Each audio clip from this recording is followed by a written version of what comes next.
I've got to offer a perspective that has not yet been shared today. Consider how much effort in so many other professions are invented in trying to compare excellence in one era with excellence in another.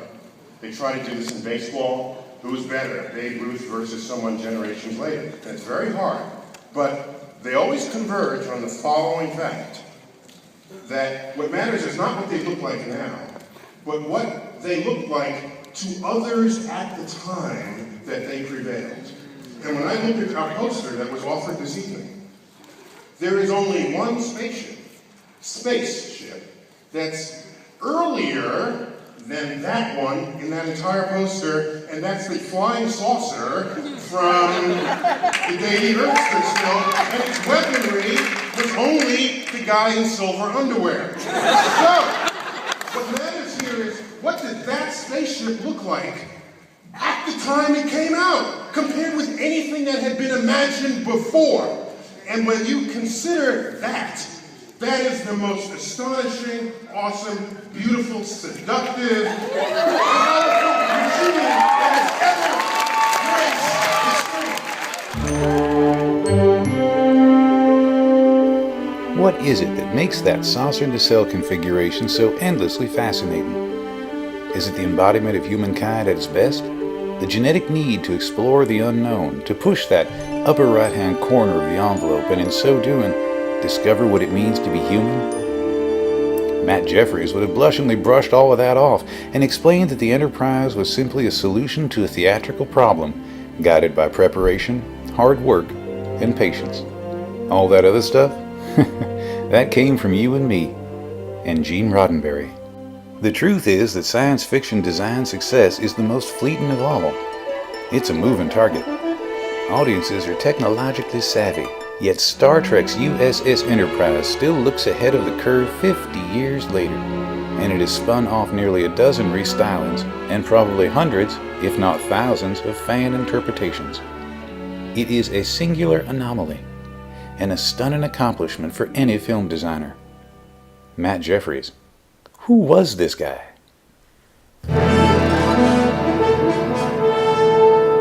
Aviator, historian, illustrator, engineer, and Hollywood art director, Walter Matthews Jefferies was born August 12, 1921, in Hershey, Pennsylvania, to Grace and Walter Jefferies. Described as a happy little fella by the attending physician, he would grow up in Hopewell, Virginia, and carry with him a folksy, good-natured charm throughout his life. From the time he could talk, Matt expressed a fascination with airplanes. Brother Richard recalls being amused by 6-year-old Matt's distraction at the breakfast table one morning as he was busily making a perfect 3-point landing of the Spirit of St. Louis alongside his plate of pancakes. He looked up earnestly at the bemused Richard and said, "Someday, I want to fly way, way out beyond the clouds." No one realized just how way, way beyond the clouds those aspirations would carry him, or the rest of us for that matter. Building and sketching airplanes would become an obsession for young Matt. At the age of 17, he joined the Richmond Model Airplane Club and even went into business with a friend, selling model airplane kits to the neighborhood. Meanwhile, dark clouds appeared on the horizon as that same year Adolf Hitler moved to annex Austria and Czechoslovakia. With the bombing of Pearl Harbor on December 7, 1941, Matt joined the Army Air Corps and was assigned to the 301st Bombardment Group as a flight engineer. In the co-pilot seat of a B-25, Jefferies crash-landed as a result of a jammed nose gear, suffering facial lacerations and broken front teeth.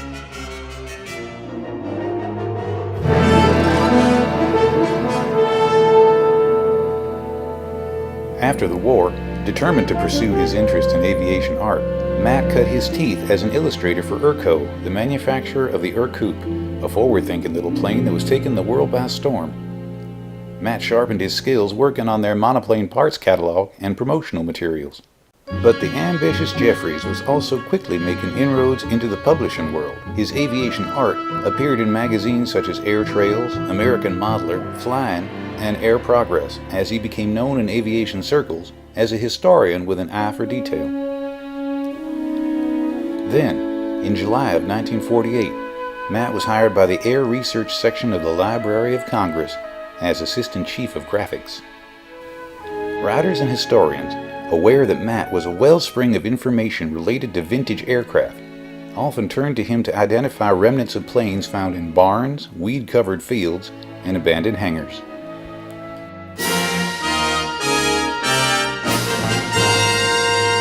In 1956, he was approached by Warner Brothers Pictures in Hollywood to provide technical information on the X-2 Bell rocket plane for a movie starring William Holden called Toward the Unknown. It would be Matt's first contribution to film, and the die would be cast. Learning that several new aviation films were on the Hollywood tarmac, Jefferies took a chance and moved to Los Angeles on April 2, 1957, and was instantly hired by John Beckman, the art director of Bomber's B-52, starring Carl Malden. From East Coast novice to Hollywood set designer on a major film overnight. Pretty amazing. But the real pivot point was when Matt got a call from Desilu. The Untouchables television show needed a Ford tri-motor interior set. Right man, right job. The studio, not wanting to let the talented Jefferies get away, parked him on Ben Casey, a hit hospital drama starring Vince Edwards. Matt's technically sophisticated eye was put to work designing operating theaters and other hospital-oriented sets. Life was good.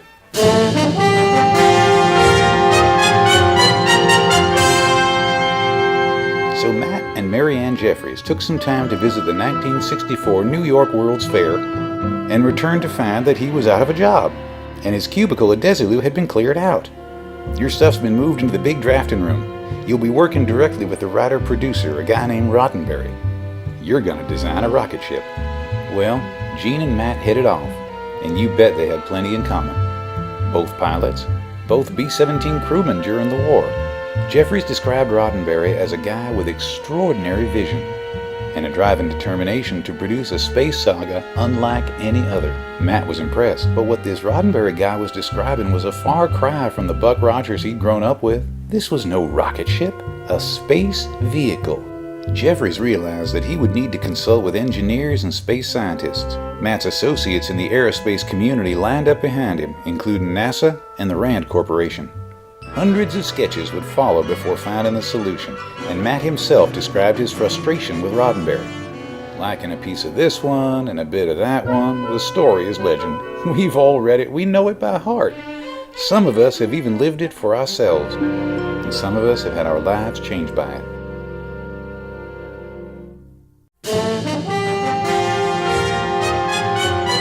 So this would pretty much be where our story ends, except that what Matt Jefferies conjured set off a spark that continues to grow to this very day. His revolutionary space vehicle launched hundreds of careers, from scientists to astronauts to space artists and Hollywood designers too, infatuated with space travel, and Matt Jefferies himself, 6 of whom you'll meet tonight. Space artists and designers like Matt drive the future of humankind beyond our planet, for the reality begins with a dream. And although most of us will probably not set foot upon the Red Planet, it's good to know that Matt Jefferies and his students will probably have had a hand in goading some kid into doing it. Matt Jefferies' enterprise design solution was and remains an act of artistic genius, still hurtling forward of its original inertia, a fountainhead piece of futuristic architecture which will continue to convince, inspire, and entertain audiences for many years to come.